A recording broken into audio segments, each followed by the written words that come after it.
Hey there, it's Kathy with the Traveling Homesteader, and I'm on another mission. Today, I'm at what's called Oregon Flock and Fiber Festival up in Albany, Oregon, and there's a lot of things going on. You can kind of tell behind me that there's a good old stash of vendors. There's about 100 vendors here with all sorts of various things relating to fiber. And so today we're going to be talking to a lot of different people, and hopefully, and seeing what they have to offer, and just seeing how you can kind of get into fiber or related items for self-reliance. Now realize that raising fiber animals or having fiber isn't the only thing you can do to be self-reliant. If you are a good woodworker and want to be able to provide somebody with high-quality wood products that are used within the fiber community, that's an option. Or if you want to get into marketing of some things related to the fiber field, you can do that as well. So come check out with me all these different cool things that we can find.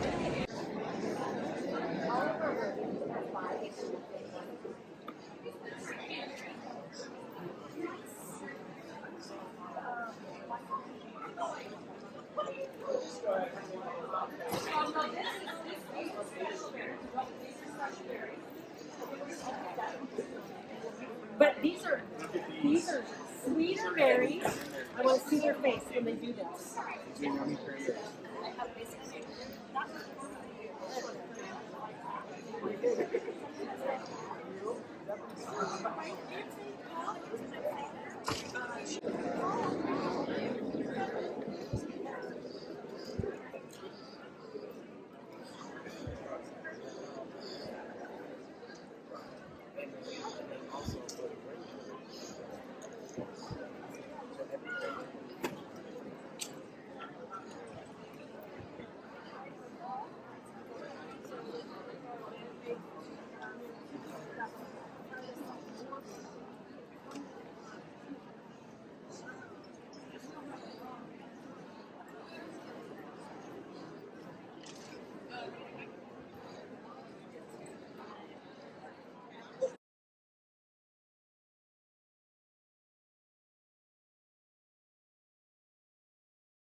These are all made out of wool coats.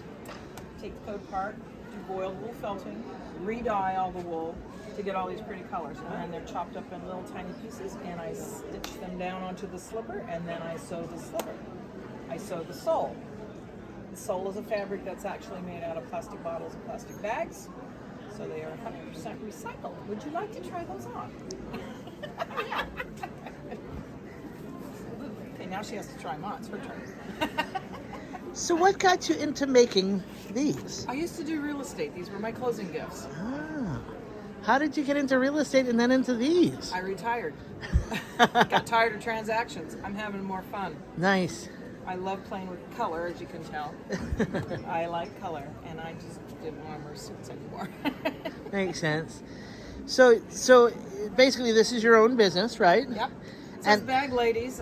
When we moved up to Squim, it was my mom and I, and it was a way for her to meet some people, so we joined the farmer's market. Awesome. And after a year of not selling one single thing, because I was doing purses, not like these, but just purses. Yeah. And she was making the little granny doll bag ladies that, plastic bag dispensers. Didn't sell anything, but she met her friends. Sweet. After the end of the year. She goes, I'm done. Great. Okay. And I'm in Washington, and to change your name in Washington is kind of a hassle, so I just left it. That's why it's closed. Awesome. But it's me. Sweet.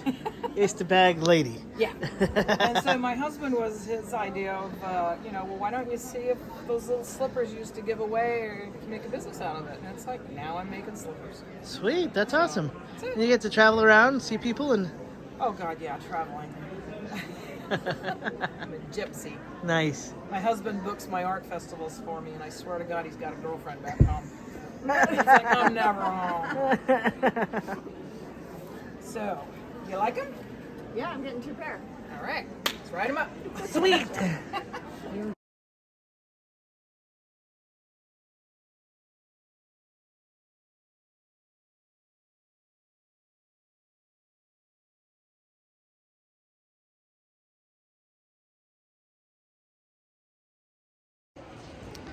The cool thing about coming to a festival like this is that even if you're not interested in sheep or fiber or spinning, everybody needs some food.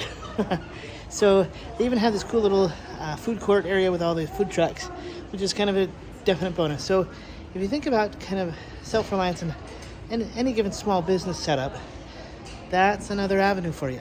Small business on wheels is kind of an ultimate way to go when you want to be able to know kind of where your money comes in, where it goes, how to find your way to getting your money is totally self-reliance.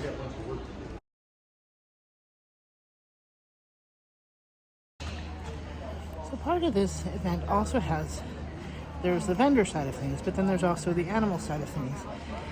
And there's an animal show and then a fleece or fiber show as well. So right now I'm going to show you, they're actually in the process of judging some of the fleeces, which is kind of an interesting process. So you can kind of see quality versus quantity and how they kind of rate cleanliness and durability, staple length in a class of similar fibers. So you probably wouldn't have, alpaca versus, Angora, although that may be a class. But usually they try to stick with similar or same animals, you might say. So let's go check out how they're judging the fiber.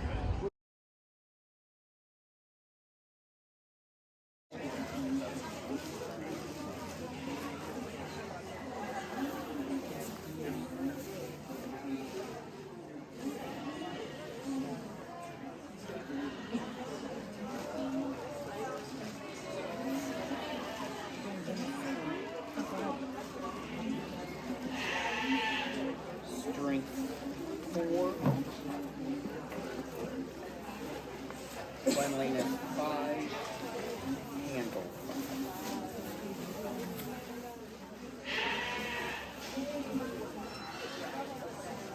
5. Wool fine.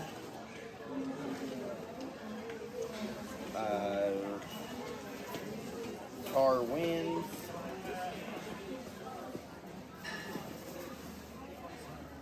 White 3.11.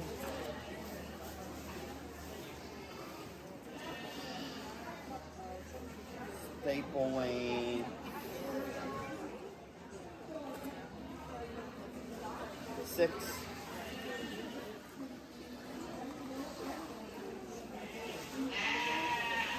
Strength 2. Cleanliness 4. Handle 4.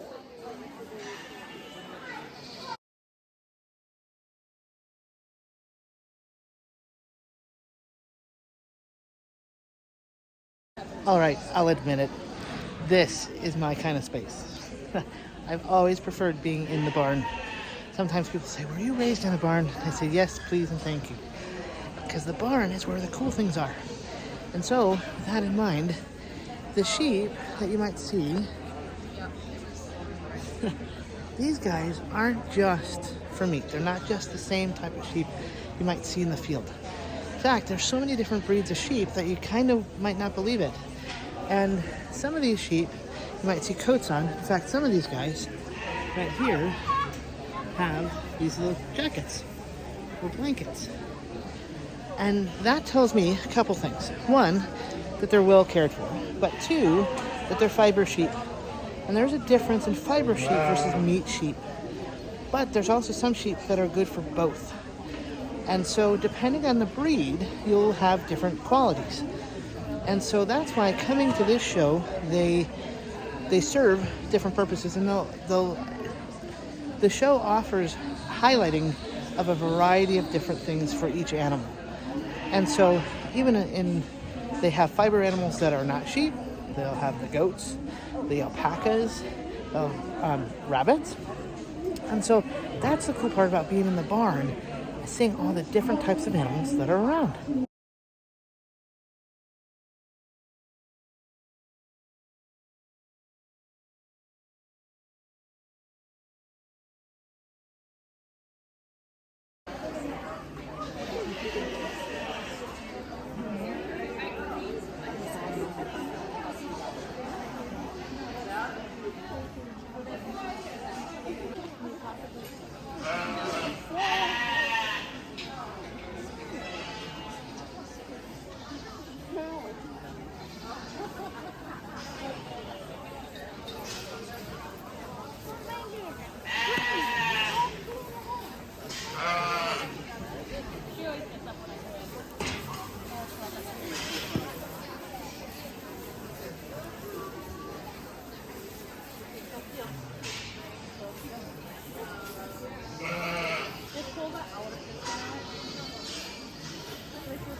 So I found a friend.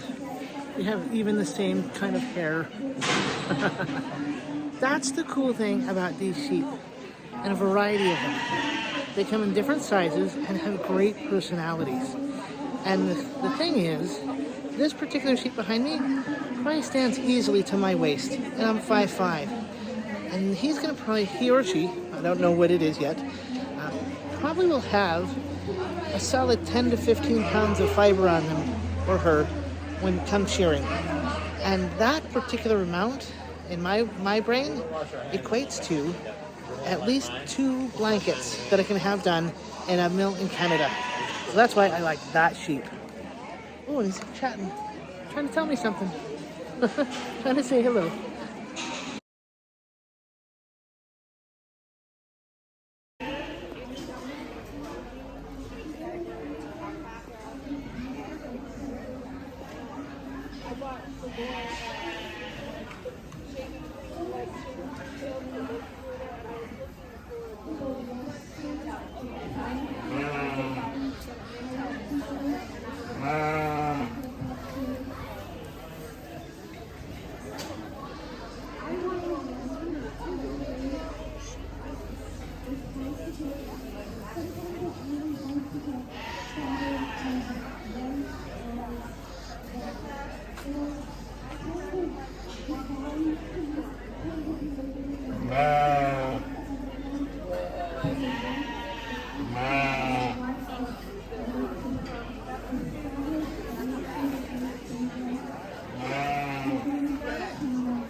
Also, back in the barn was a great opportunity to see how kids and families can interact with animals and actually meet new friends. I was able to meet new people that were really fun and engaging, and they all came together because of this fiber festival, which is really kind of neat to see.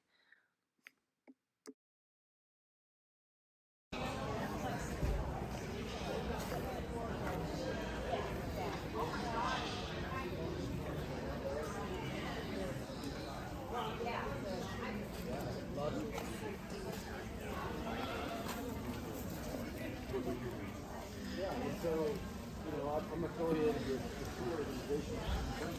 Or she took some cute ones. She brought some real cute ones.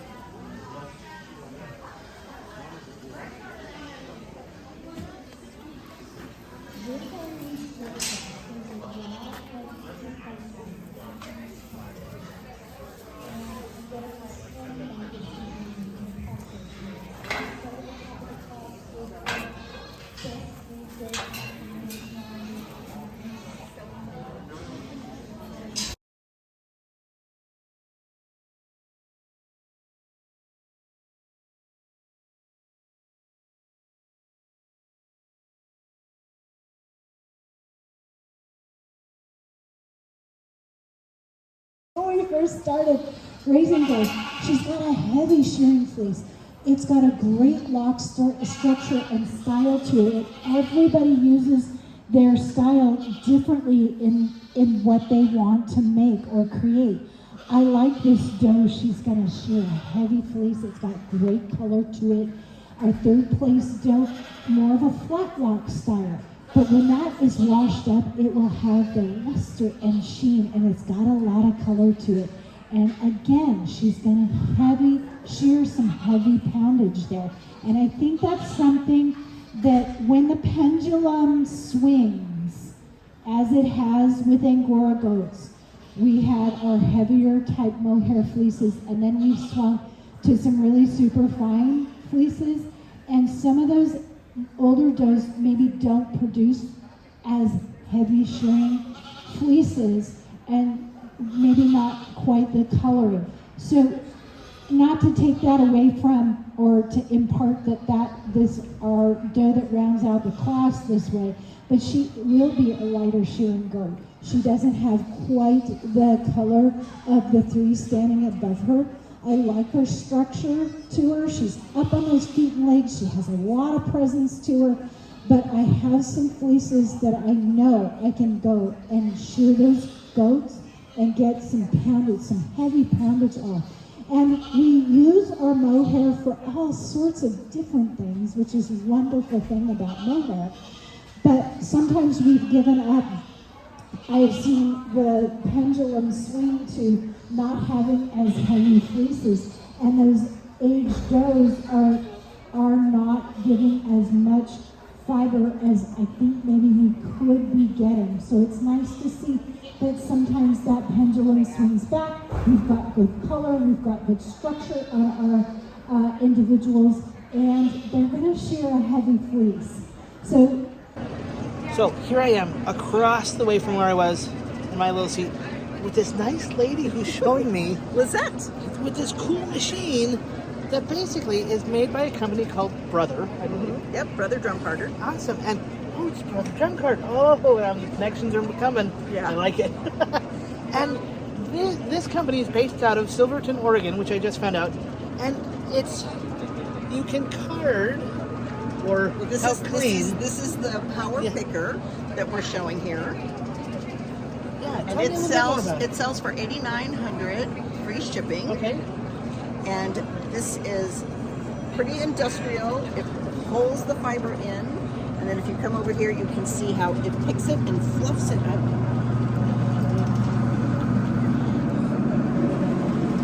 In the green is the fiber with the nice sparklies. Pulled it through. Sweet. This was a bat that was a little bit felted from travel, and you kind of get a little shock worn. Well, sweet. Now, how did you get involved with selling this product? Well, I actually own this particular drum carter. I make bats, and this is the extra large and extra wide motorized drum carter. Okay. And I can get 10 ounces of fiber onto That's this. nice. Yeah, which some don't allow you to put that much on. Yeah. You're lucky sometimes to get 4 ounces of fiber onto a drum carter. The Super Card, which is the Patrick Green Super Carter, Brother Drum Carters has the license to manufacture that now. They were friends with Paula and Patrick. And so they are making that, but that one does a beautiful job on fine fibers like merino or cormo, but you can only get maybe 2 ounces on there if you're really packing Lucky, it on. yeah. The most I've gotten on is 2 ounces, Ah. but the liquor in is sort of pulling it off as fast as I Yeah. can put it on there. Yeah, so I really like this, and you can get different drums, so with a Awesome. different cloth on them. So Even better. Yeah, and you can just change them out. You're not having to buy a whole nother machine. So if space is limited, that's the way to go. Awesome. Yeah, Well, that's and I pretty cool. just love the family. They're wonderful. Awesome. And creating bats Sweet. such as this one. That's really pretty. Yeah, Cool. all kinds of colors. That's really nice. Yeah. See that? Nice sparkle to it too. Oh yes. Well, Spin Glitz is my business name. No wonder. I am a Brother dealer, Awesome. and And how did you get involved in being a dealer and also I wanted Just fiber. I was a knitter. Ah. The gateway drug to yeah, to becoming a spinner. Nice. And I told my husband I would like a spinning wheel. If I Yeah. had a spinning wheel, I could make my own yarn. And he heard I would never buy yarn again. Yeah. I quite frankly Code. cannot be responsible for the downfall of the world economy if I stopped buying yarn.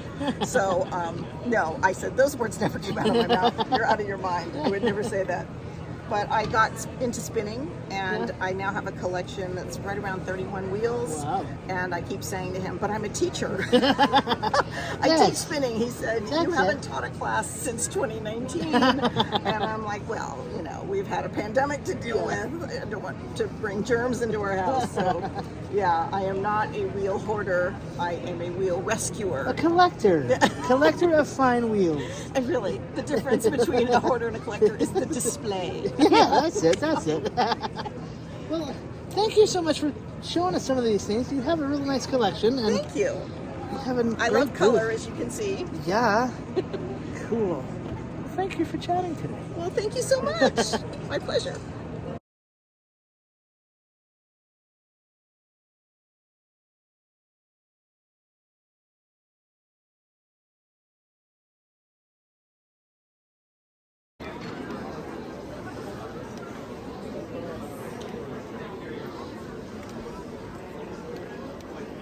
Just watching all of them spin is mesmerizing. It's just so peaceful. See that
At the end of the day, the Oregon Flock and Fiber Festival, to me, was a great example of people coming together to enjoy fiber in all its various forms, whether from the hoof or a finished product.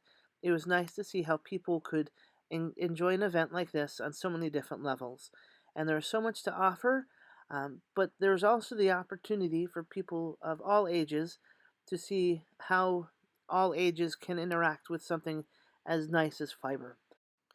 But I also wanted to let everyone know that Lori Pelkey was the winner of our basket that was provided to us from Gyroscope Farm, Roger Family Mill, and the Eugene Textile Center.